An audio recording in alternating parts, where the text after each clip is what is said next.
তিন সিস্টেমে ব্যবসা করবেন। কয় সিস্টেমে? সবাই বলেন, আরো জোরে বলেন। এক নাম্বার হচ্ছে মুশারাকা সিস্টেম। মুশারাকা, পার্টনারশিপ। আমি আপনি শেয়ার, 3-4 জন মিলে শেয়ার, আমার টাকা আপনার টাকা, আর দুজনে মিলে ব্যবসা করব। আমার যদি ধরেন 4 লক্ষ টাকা হয়, আপনার যদি 6 লক্ষ টাকা হয়, তাহলে যেই লাভ হবে তার 60% নেবেন আপনি, 40% নেব আমি। লসও যদি হয় 60% আপনার উপর, 40% আমার উপর। এই ব্যবসাকে বৈধ করেছে কে? আরো জোরে বলেন না। 2 নম্বরে হচ্ছে আল মুদারাবা। মুদারাবা ও বৈধ।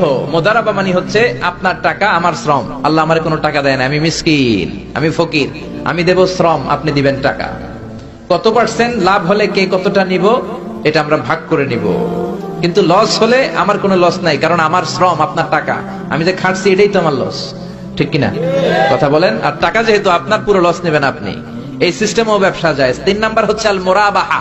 বুঝার চেষ্টা করেন। আমার ঘরে ফ্রিজ নাই, ফ্রিজের দাম 1 লক্ষ টাকা। কয় লাখ টাকা? আপনি আমারে বাজার থেকে 1 লক্ষ টাকা দিয়ে একটা ফ্রিজ কিনে আমার কাছে 1,20,000 টাকা বিক্রি করবেন।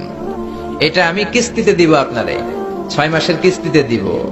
আপনার লাভ হচ্ছে আপনি 1 লক্ষ টাকা দিয়ে কিনে 1,20,000 বিক্রি করছেন, 20,000 লাভ। আর আমার লাভ হচ্ছে আমার কাছে কোনো টাকা নাই, আমি ফ্রিজের মালিক হয়ে গেলাম, কিস্তিতে দিয়ে 6 মাস পরে আমি টাকাও পূর্ণ করে দিলাম। এটাকে বলে মুরাবাহা।